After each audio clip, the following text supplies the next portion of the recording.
Cina panik di Brasil setelah Trump menargetkan PCC dan CV. Karena reaksi Beijing pada hari Jumat 29 Mei 2026 menunjukkan bahwa keputusan Amerika berdampak jauh lebih besar daripada hanya dua kelompok kriminal. Marco Rubio di pemerintahan Trump mengarahkan Primeiro Comando da Capital dan Comando Vermelho menuju penetapan sebagai organisasi teroris oleh Amerika Serikat. Dan Tiongkok segera berbicara tentang non-intervensi, kedaulatan, dan penghormatan terhadap urusan dalam negeri negara lain.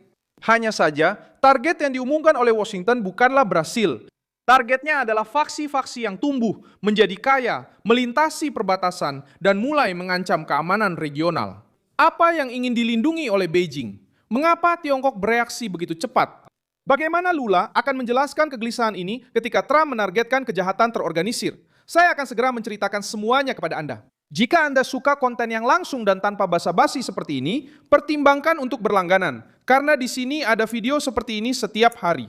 Reaksi dari Tiongkok datang melalui Kementerian Luar Negeri Tiongkok. Juru bicara Mao Ning menyatakan bahwa Beijing menjunjung tinggi prinsip tidak mencampuri urusan dalam negeri negara lain setelah ditanya tentang keputusan Amerika Serikat terhadap PCC dan CV. Kalimat itu terdengar biasa dalam diplomasi, tetapi momennya sangat krusial.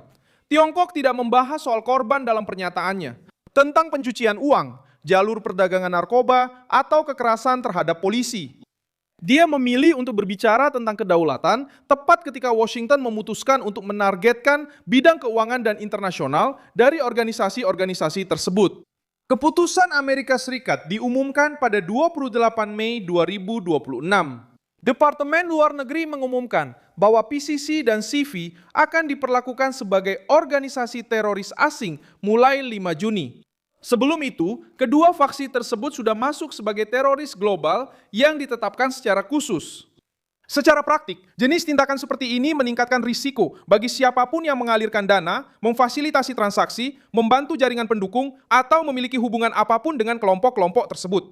Trump tidak hanya berpidato, dia memberikan tekanan nyata terhadap uang, logistik, dan kontak internasional dari faksi-faksi tersebut. Marco Rubio membenarkan tindakan tersebut dengan mengatakan bahwa PCC dan CV termasuk di antara organisasi kriminal paling kejam di Brasil. Dengan ribuan anggota, serangan terhadap aparat kepolisian dan warga sipil, serta jaringan ilegal yang melampaui wilayah Brasil. Poin ini menjelaskan kegelisahan di Brasilia dan Beijing. Pemerintah Brasil sudah berusaha menghindari klasifikasi ini. Kekhawatiran di Planalto adalah bahwa label terorisme akan membuka ruang bagi tindakan yang lebih keras dari Amerika Serikat terhadap orang-orang, perusahaan, bank, atau struktur yang terhubung secara langsung maupun tidak langsung dengan jaringan tersebut. Celso Amorim mencoba membatasi isu ini dengan mengatakan bahwa kerjasama dalam memerangi pencucian uang dan perdagangan senjata dapat diterima, tetapi segala dalih untuk intervensi tidak dapat diterima. Alih-alih merayakan serangan terhadap faksi-faksi, pemerintah justru buru-buru membangun penghalang politik terhadap Trump. Disitulah Tiongkok muncul. Beijing melihat kesempatan untuk memberikan kepada Lula narasi yang paling disukai oleh PT, yaitu bahwa Brasil sedang diancam oleh kekuatan asing. Hanya saja, pemahaman ini menyembunyikan fakta utama. Trump tidak mengklasifikasikan Brasil sebagai ancaman. Trump menargetkan PCC dan CV.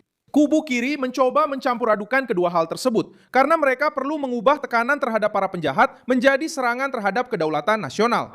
Manuver ini mengalihkan fokus dari kelompok-kelompok kriminal dan membawa diskusi ke ranah ideologis. Tiongkok diuntungkan dengan reaksi ini karena mereka tampil sebagai pembela Brasil melawan Washington, memperkuat citranya sebagai mitra bagi negara-negara selatan global dan menciptakan kontras dengan Amerika Serikat. Tapi tidak ada kepolosan dalam langkah ini.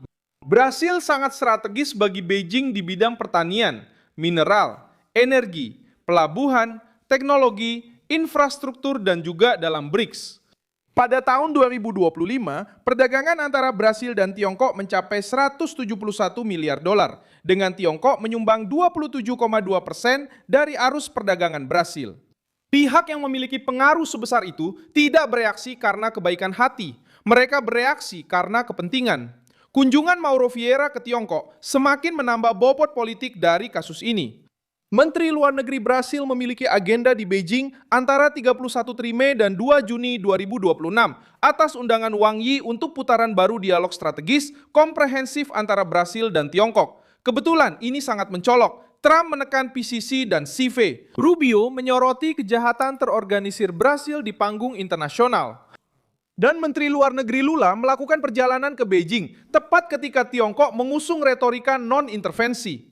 Reaksi Tiongkok juga menunjukkan ketakutan kehilangan pengaruh di Amerika Latin. Pemerintahan Trump telah memperlakukan kartel, faksi, dan jaringan perdagangan narkoba sebagai ancaman terhadap keamanan nasional. Pendekatan ini sudah diterapkan terhadap kelompok seperti Trem de Aragua dan MS-13, dan sekarang sampai ke Brazil. Bagi Beijing, ini buruk karena meningkatkan kehadiran Amerika Serikat di wilayah di mana Tiongkok ingin memperluas pengaruh ekonomi dan diplomatik tanpa harus menghadapi pengawasan Amerika atas pelabuhan, jalur, bank, dan jaringan logistik.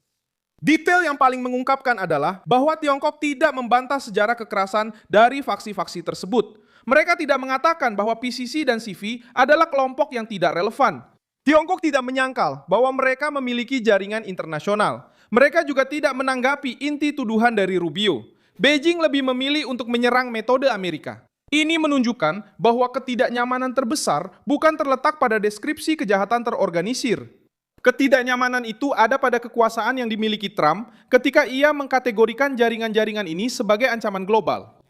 Lula berada dalam situasi yang sulit. Reaksi dari Tiongkok tidak melemahkan Trump.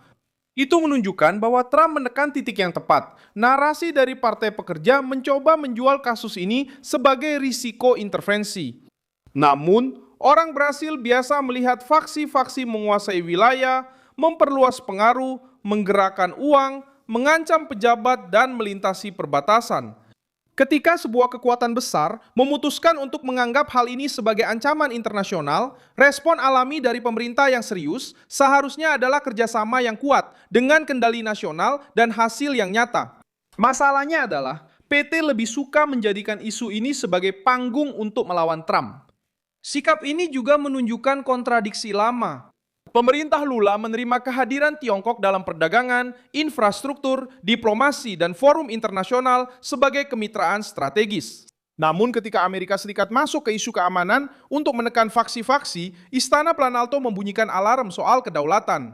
Perbedaan perlakuan ini menunjukkan bahwa kata kedaulatan seringkali menjadi alat untuk menahan Washington, tetapi jarang muncul dengan kekuatan yang sama ketika Beijing memperluas pengaruhnya di Brasil. Tiongkok tahu bahwa kata terorisme mengubah permainan.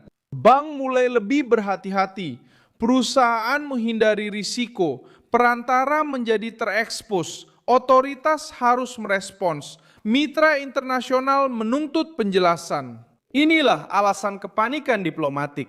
Ini bukan sekedar pertarungan retorika.